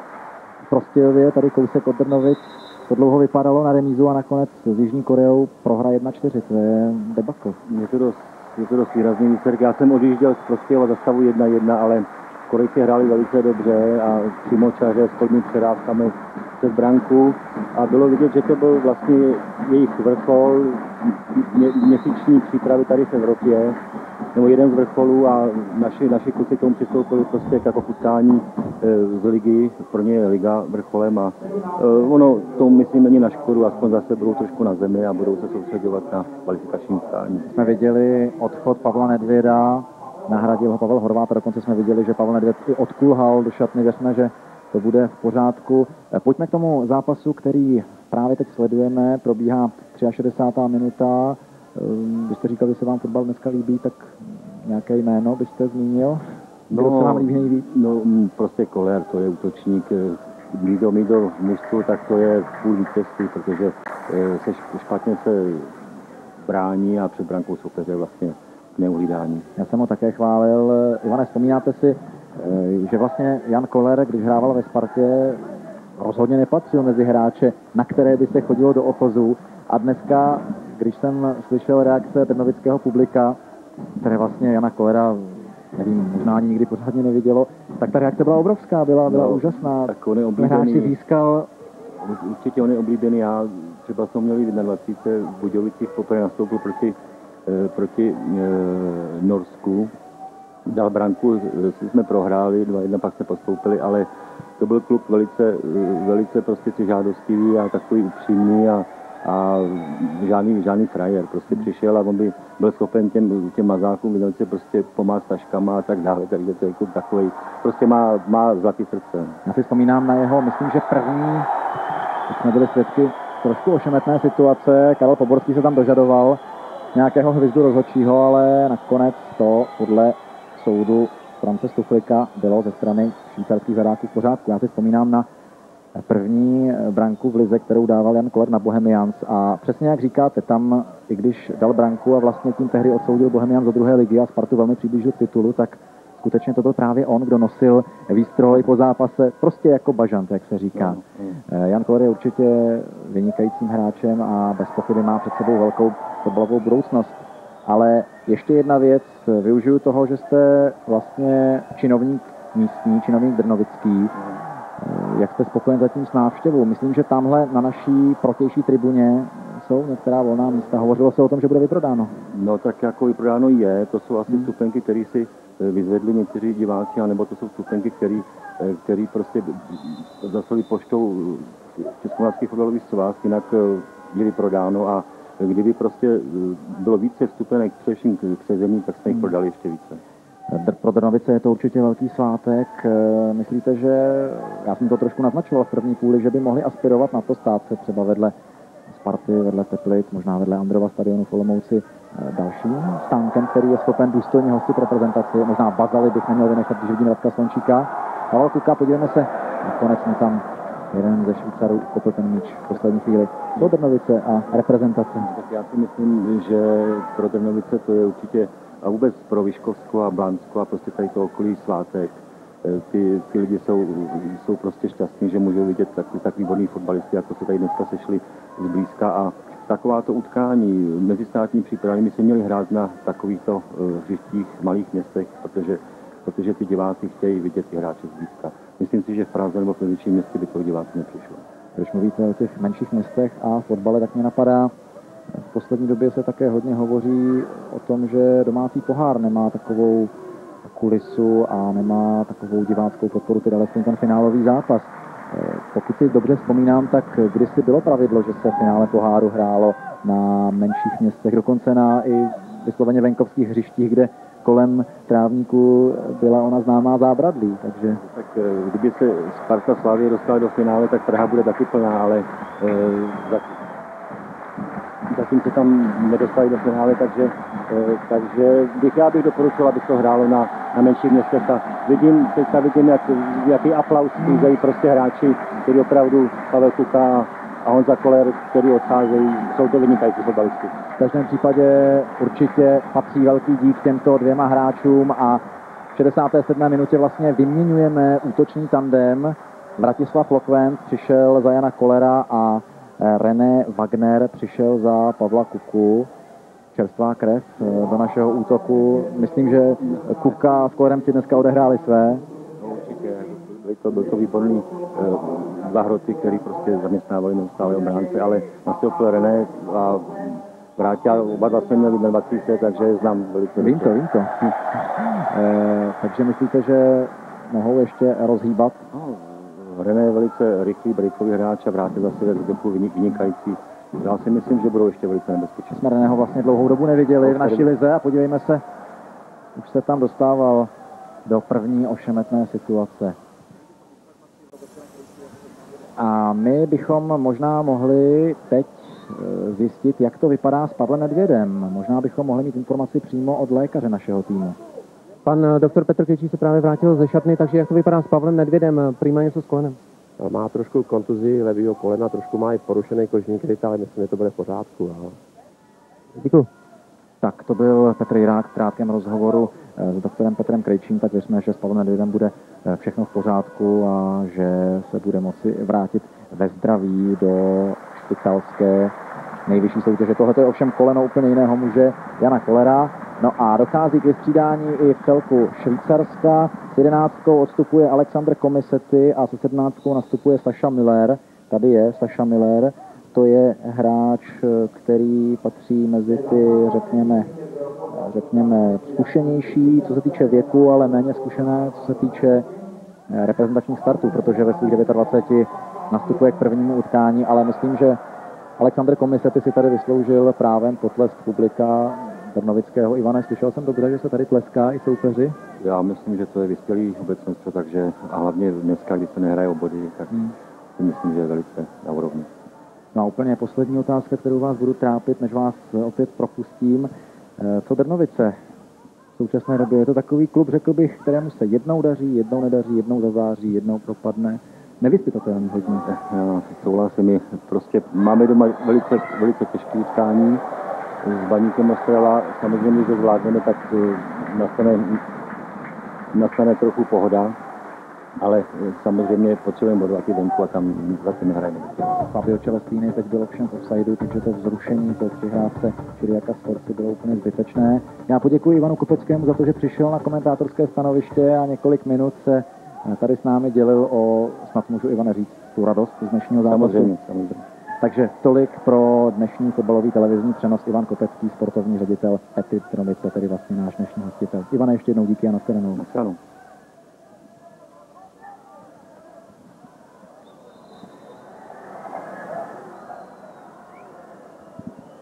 A my můžeme sledovat další pokusy našich fotbalistů. Běží nám 70. minuta tohoto zápasu. Možná už se dohraje v klidu, i když je pravda, že Ivan Kopecký hovořil o tom, že Wagner a Lokvenc, a určitě můžeme všichni za pravdu, jsou vynikající útočníci a teď jsme svědky právě jejich spolupráce ovšem s Romanem Týcem a nakonec z toho nebude nic. Tady je Roman Týce, jedna z opor mnichovského klubu TSV 1860. Věřme, že se jak René Wagner, tak Vratislav Lokvenc budou chtít předvést v tom nejlepším světle. A věřme, že Janu Kollerovi a Pavlu Kukovi tím vznikne ta nejlepší možná konkurence. No a právě Jana Kollera si teď alespoň krátce vyspovídáme. Ano, díky. Honza Koller před chvílí vystřídal. Honzo, dal jste gól, čtvrtý v reprezentaci, skvělý návrat. No, samozřejmě jsem rád, že jsem dal ten gól. Byl to krásný centr od Pavla Kuky, no a to už se nedalo neproměnit. Jaká je vůbec teď atmosféra v českém národním týmu? No, jako je výborná, jsme výborná parta, my to viděli na tom příště, no. Váš nebývalý vzrůst v Belgii, čím si to vysvětlujete? Nevím, no, tak to je všechno. Já nevím, co mám tomu říct, no. Zkrátka, ať se vám daří, díky. No. Tak, to byl, jak jste sami slyšeli, skromný Jan Koller, potvrzoval vlastně slova Ivana Kopeckého a my jsme mezi tím mohli sledovat tu akci, na jejímž konci byl Karel Poborský, ale která bohužel brankou neskončila, i když bohužel vedeme 2-0 a myslím, že opravdu dnes naši fotbalisté udělali našim fanouškům velkou radost. I když nezakřikněme to, běží nám teprve 72. minuta, takže Švýcaři mají ještě poměrně dost času na to něco s tím výsledkem udělat. Vidíme, co vymyslí trenér Gilbert Gress, ale i kdyby ten zápas skončil 2-0 v náš prospěch, věřme, že tak skončí, nebo věřme, že na té naší straně přibude ještě nějaké to číslo. Tak Švýcaři rozhodně zanechali tady v Drnovicích velmi dobrý dojem. No a když jsem hovořil o tom střídání těch útočných dvojic, tak si pojďme vyspovídat ještě toho druhého z té útočné dvojice, která už na hřišti není. Pavel Kuka měl dneska hodně šancí, 3 velké šance, nakonec jste se proměnil v nahrávače. No tak já myslím, že nejdůležitější je, že ta kombinace, nebo že ta spolupráce těch útočníků vyšla, že padly 2 góly, že vedeme 2-0 a to je zápas nejdůležitější, ne tak důležitý, kdo se trefí. Byli švýcarští obránci hodně nepříjemní? No, ne tak nepříjemný, ale myslím si, že bránili dobře, přesto jsme se dostávali do dobrých šancí, hráli jsme dobře dopředu, doufám, že ještě přidáme nějaký ten gól. Jak vám vyhovuje spolupráce s Honzou Kollerem? Tak já doufám, že je mu líp, když to do té doby, jak mu přihrával. Tak byl Pavel Kuka. Slyšeli jste, že hovořil o obraně Švýcarska, která se nakonec nestala nepřekonatelnou, ale myslím, že když jsem předtím chválil Švýcary, že musíme pochválit jejich otevřený útočný fotbal, zvlášť v některých fázích dnešního zápasu. Určitě pověst, která je provázela, naplnili. Ale naštěstí ne tak úplně. Bez pochyby víte, že tím hlavním švýcarským konzultantem našeho trenéra Josefa Chovance před tímto duelem byl jeho dlouholetý spoluhráč z pražské Sparty z první poloviny 80. let Jan Berger, který hrával v FC Zürich. Tam jej doporučil Václav Ježek, legendární trenér, který v Zürichu také působil. A když jsme u těch hráčů, kteří, tedy alespoň našich hráčů, kteří hráli ve Švýcarsku, určitě byste si na řadu z nich vzpomněli. Já si vzpomínám například z poslední doby určitě na Václava Němečka, který hrál Servet Ženeva, samozřejmě na zmiňovaného Jana Bergera. Vlastně na Slovensku nebudou zlobit, když si přivlastním bývalého československého reprezentanta Ladislava Jurkemika. Ten hrál v St. Gallenu, ale v pražské Spartě hraje tento útočník Vratislav Lokvenc, který se, podívejte jak, dostal do dobré šance a po Horvátově přihrávce zaměstnal brankáře Andrease Hilfikera. Tady je další z té slavné spartianské party první poloviny 80. let Ivan Hašek. Pokud si zavzpomínáme zvlášť na rok 84, tak to mužstvo, ve kterém hráli jak Hašek, tak Chovanec, tak si zmiňovaný Jan Berger, vlastně po 17 letech vrátilo na Spartu mistrovský titul a od té doby se Letné do dnešních dnů stěhoval titul jen 3krát a vždycky jen na rok. 680. do Vítkovic, potom v posledním ročníku federální ligy do Bratislavy na Slovan, no a si vzpomínáte na triumf pražské Slávie v naší nejvyšší soutěži. A když jsem hovořil o těch našich hráčích ve Švýcarsku, tak bych se měl zmínit i o Janu Bergerovi juniorovi, který už prošel ve Švýcarsku několik celků, přednedávnem přestoupil FC Arau do druholigové Padenzony. Na Švýcarsku, stejně jako u nás, už se rozběhla ligová soutěž v současné chvíli. Ve vedení je už zmiňovaný FC St. Gallen, ve kterém kdysi působil Ladislav Jurkemik, na druhém místě Grasshopper Zürich a na třetím Bazilej.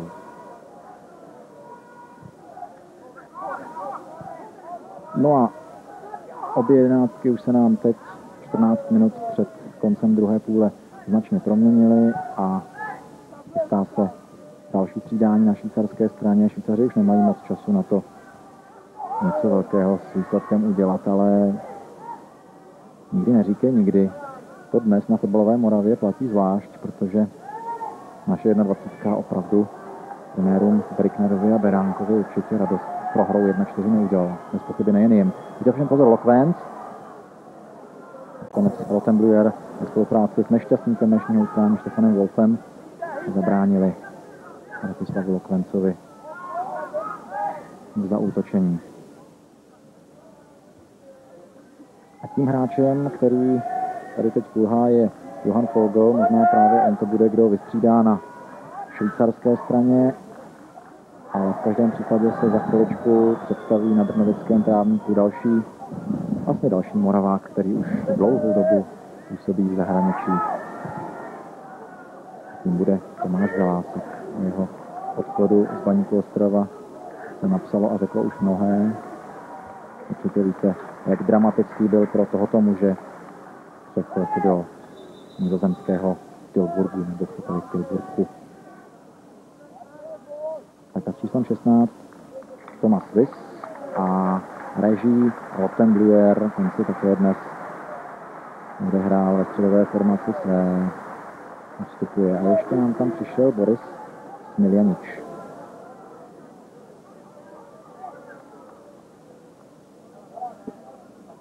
Takže značně obměněné jedenáctky. Myslím, že pro Švýcary ty změny nebudou k lepšímu, i když teď Saša Miller, který je na hřišti nějakých 12 minut, teď to sobě dal výrazně vědět, ale Ladislav Majer zatím drží čisté konto, velmi cenné jeho pátém reprezentačním zápase. Podívejme se ještě jednou rohový kop a Saša Miller to byl. Kdo zaměstnal brankáře Rapidu Vídeň české reprezentace. Když jsme u Millerů, tak ve výběru trenéra Gresse není jiný Miller, Patrick Müller, který je v současné době považován za jeden z největších talentů švýcarského fotbalu. V současné době hraje za Grasshopper Zürich. No samozřejmě, pokud znáte některá další jména ze švýcarského fotbalu, jako například Jakin, anebo především Kubilaj Turkilmas, tak víte, že ani tyto hráči tady nejsou, ale podstatné je, že Romantice se teď nadechl k velkému sólu, ale to skončilo u švýcarských obránců.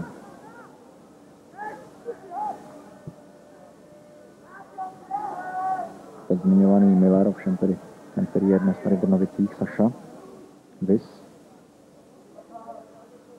Celestini, Vicky, Miller a už to překombinovali švýcarští hráči a Celestini se k nič nedostal, takže z toho může těžit Nikl, a respektive Wagner a Poborský,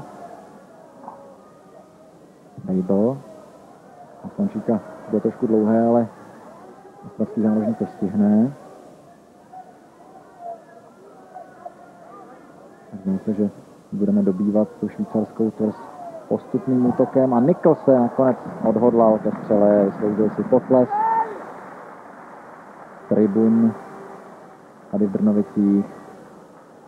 Nám se chystá další střídání, tady v rukou náhradního rozhodčího Josefa Kruly.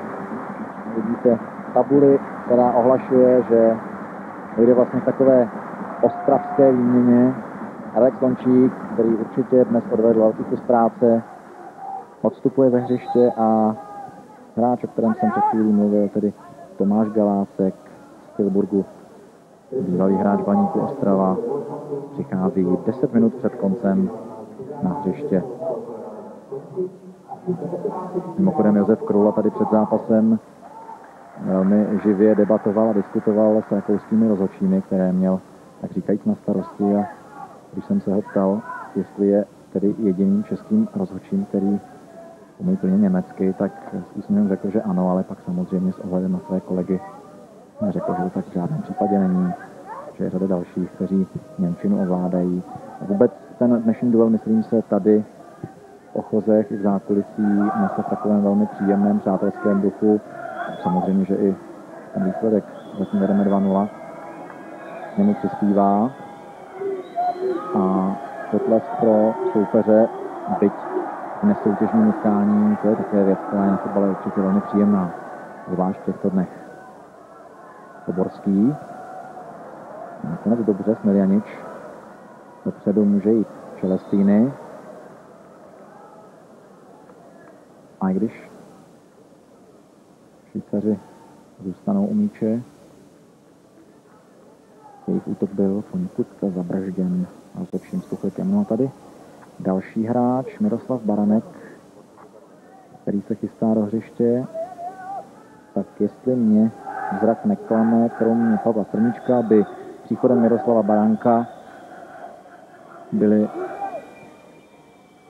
vlastně všichni hráči zapojeni do dnešního zápasu. No teď zase z druhého konce tribun, než z toho, který jsem předtím chválil, ozvalo Baník Ostrava. Těžko říct, jestli tihle fanoušci jsou ti praví, nebo ti, které nevídáme na našich stadionech a mimo ně rádi. No ale ať jsou fanoušci odkudkoliv, tak se sjednotili v jeden velký potlesk. Myslím, že Karel Poborský dnes odehrál výborný zápas, určitě ne sám, ale potlesk a poděkování patří Karlu Poborskému nejen od trenéra Josefa Chovance, ale i od zaplněných tribun. A Miroslav Baranek, hráč, který určitě víte, zatím střelil při svém prvním reprezentačním startu v Bosně 1 branku a tento zápas je jeho 8. v národním celku. Majer vykopává.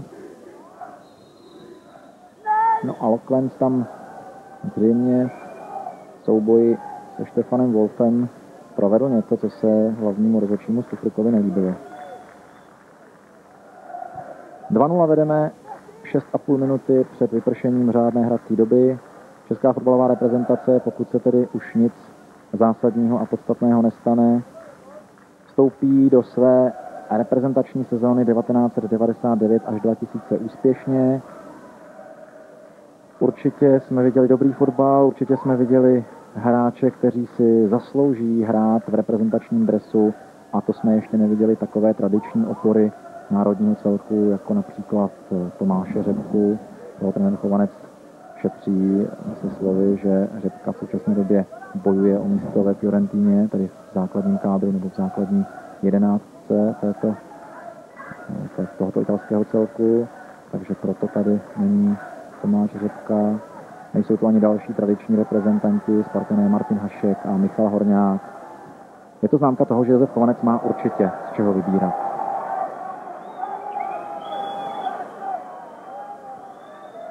No, rychlý pohyb švýcarského fotbalisty Saši Müllera naznačuje, že Švýcaři možná, když ne na vyrovnání, tak alespoň na čestný úspěch určitě myslí.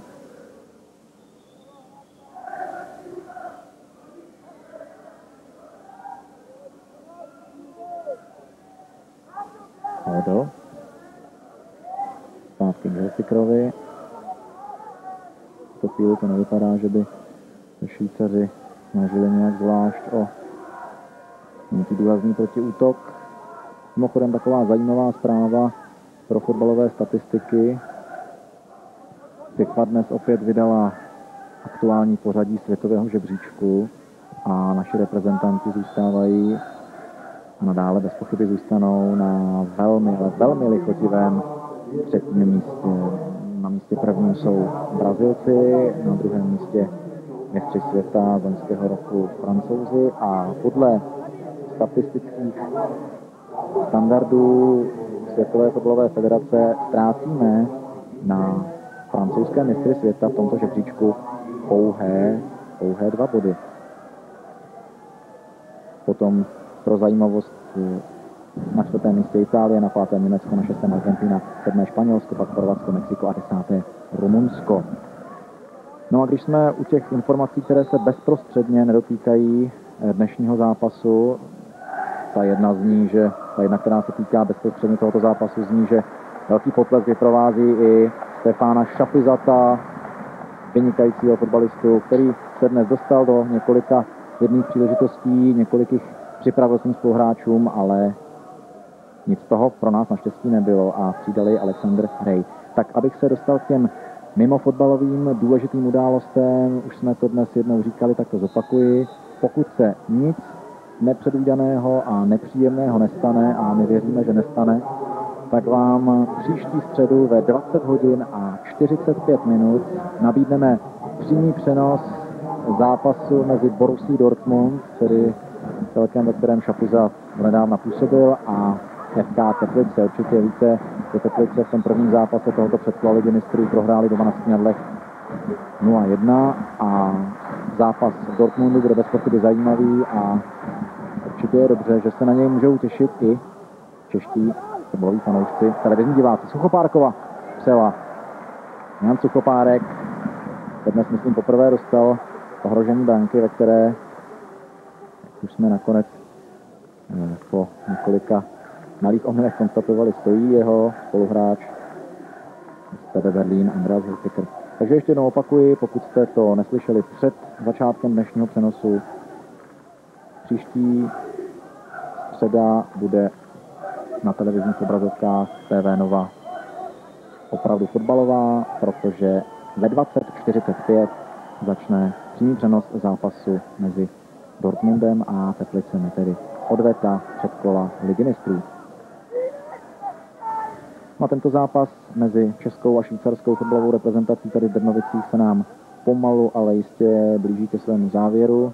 Když už jsem v těch pozvánkách, tak nezapomeňte, že tento pátek vysíláme opět penaltu, která začne zhruba 16:25, no a potom v 17:00 začne určitě zajímavý zápas mezi Opavou a Brnem, tedy zápas, který otevře čtvrté kolo naší nejvyšší fotbalové soutěže Gambrinus ligy, zápas, který uvidíte v přímém přenosu. No a jestliže dnes jsme několikrát zmiňovali fanoušky, tak dopředu říkám, věřme, že to bude zápas, který neponese žádné rizikové znaky.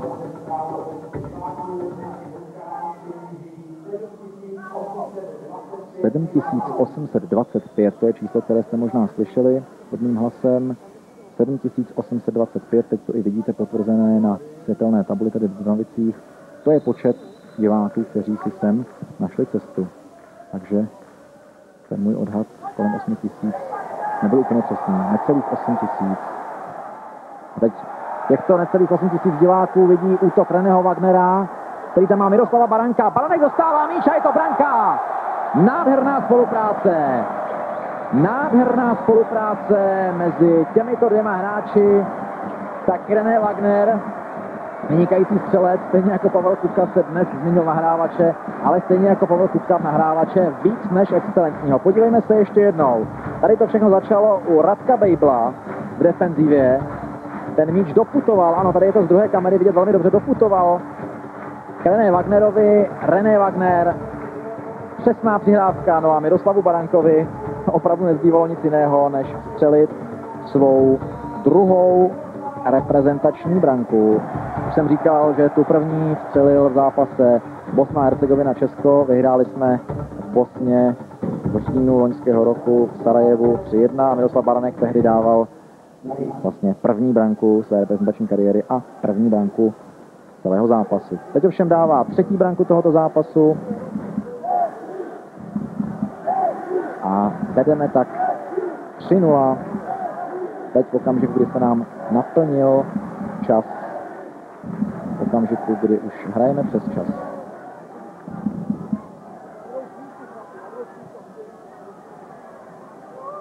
Takže ještě v poslední minutě velká radost. Myslím, že dnes jsme si společně s vámi a společně s těmi necelými 8 000 diváky vychutnali krásný fotbalový večer, který možná ještě, chtěl jsem říct si Vratislav Lokvenc, opět po vynikající spolupráci s René Wagnerem ozdobí nějakou tou brankou, ale ať už to dopadne jakkoliv, v tom dnešním utkání zvítězíme. Tady vidíte Miroslava Kadlece, který je velmi spokojený, a další, to byl záběr z prostorů, kterým se říká VIP. Podívejme se ještě jednou, tady je ta branka, která definitivně rozhodla dnešní zápas. Ne, tak to byla ta šance, promiňte, to byla ta šance, kterou před chvílí opět po Wagnerově přihrávce měli naši. Ale teď už jsme v reálu. Těsně vedle tam mířil Miroslav Baranek, který opět po přihrávce Reného Wagnera, jestli se nemýlím.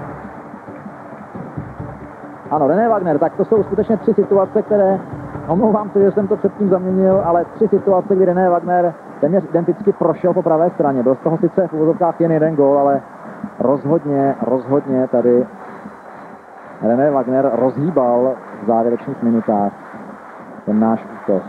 Josef Chovanec může být určitě spokojený, stejně jako Miroslav Kadlec, bývalý reprezentační kapitán a dnes hráč Petr Jindrovice, kterého jste viděli před chvílí, stejně jako 8 000 spokojených diváků.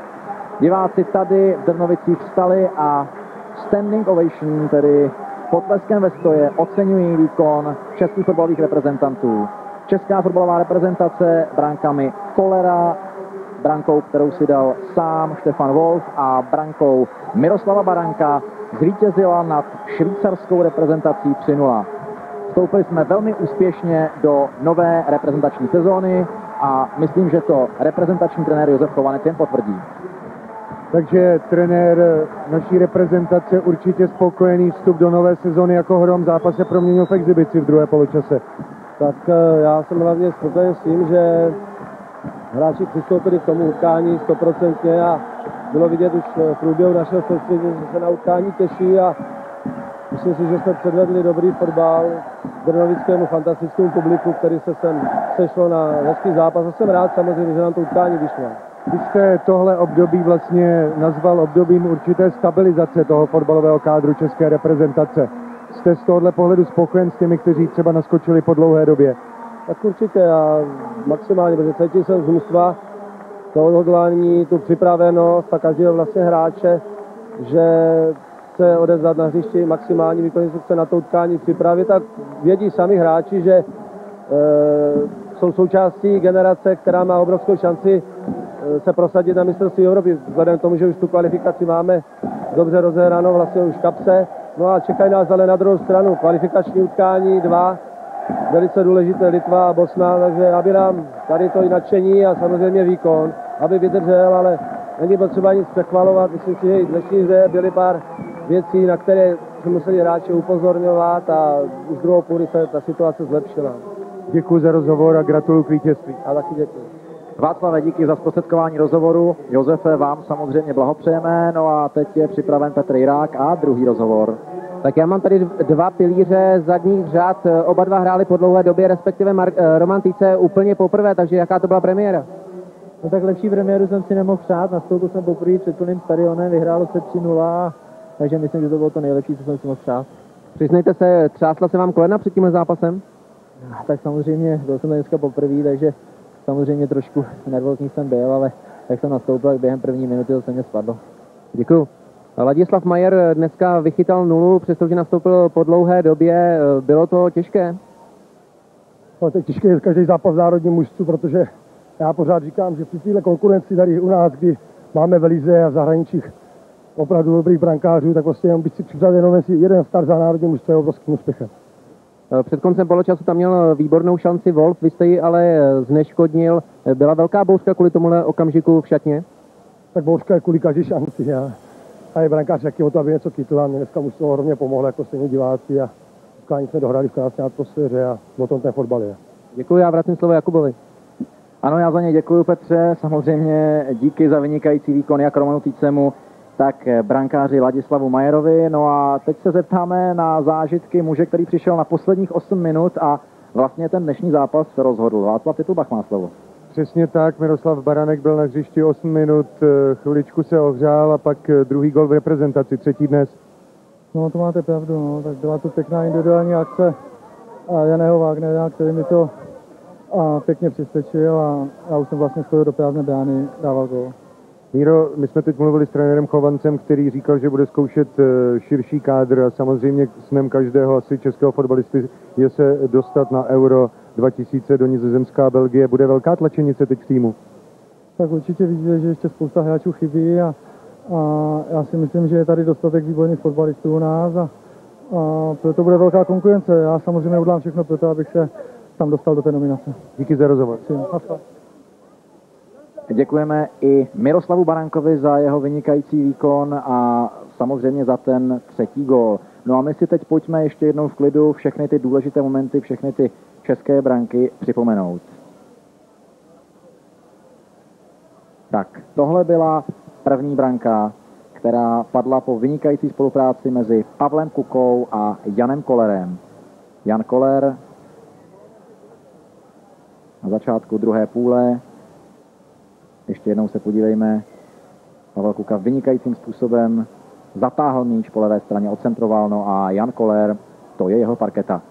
1-0 v náš prospěch. Za několik minut Radek Bejbl centroval, nechci říci, že to byl nevinný centr, ale rozhodně Štefan Wolf nebude na dnešní zápas vzpomínat v dobrém, protože to byl právě on, tedy obránce švýcarského celku, který si tuto Bejblovu přihrávku srazil do vlastní sítě, respektive za záda brankáře Andrease Hilfikera. Tak to je 0-2. No a 0-3. V samém závěru zápasu zase to všechno začalo u Radka Bejbla, ale především obrovské poděkování a obrovská pochvala směřuje k tomuto muži René Wagnerovi, který vynikajícím způsobem zatáhl míč zase na druhé straně, tedy na straně pravé, a byl to Miroslav Baranek, kterému se podařilo střelit tu závěrečnou vítěznou branku a druhou ve své reprezentační kariéře. Ještě jednou René Wagner po pravé straně, no a Miroslav Baranek, kterého tam v žádném případě Saša Miller neměl šanci pokrýt, vlastně rozhodl zápas. No a René Wagner, o kterém jsem mluvil před chvílí, je teď u našeho mikrofonu. René Wagner nastoupil vlastně poprvé po roce, dá se říct, naposledy se hrál ve Slovinsku, takže jaké to bylo těžké takhle po dlouhé době nastoupit? Tak je to těžký, protože člověk není s tím sehraný, no ale myslím si, že nám to celkem dneska vyšlo a i mně. Já jsem 3 dobré akce a 1 gól, takže já jsem celkem spokojený. Takže z hráči jste si rozuměl dobře po té pauze? Tak prvních 10 minut to bylo takových všelijakých, ale pak to šlo. Děkuji. Ne, já si myslím, že to bylo vynikající v každém případě, a i když v těch prvních 10 minut z pohledu René Wagnera nebylo 100%, tak René Wagner, stejně jako všichni ostatní, podal vynikající, skvělý výkon. Co říci závěrem? Pochválit české fotbalisty, vyhráli 3-0 nad Švýcarskem. Já myslím, že všem těm, kteří se hlásí k fotbalu, tvrdí, že jsou fotbaloví fanoušci, ale rozhodně jimi nejsou. Vy dobře víte, o čem mluvím. Dnes fotbalisti České republiky dali tu nejlepší pádnou odpověď. Odpověď, která se jmenuje vynikající fotbal. Děkujeme za pozornost, věříme, že jste se při dnešním televizním zápase bavili, věříme, že jste s námi strávili příjemný večer. Z Trnovic se loučí vás Kapitolbach, Petr Jiráš, Jakub Železný a všichni, kteří pro vás dnešní večerní přenos připravili. Přejeme hezký zbytek večera a dobrou noc.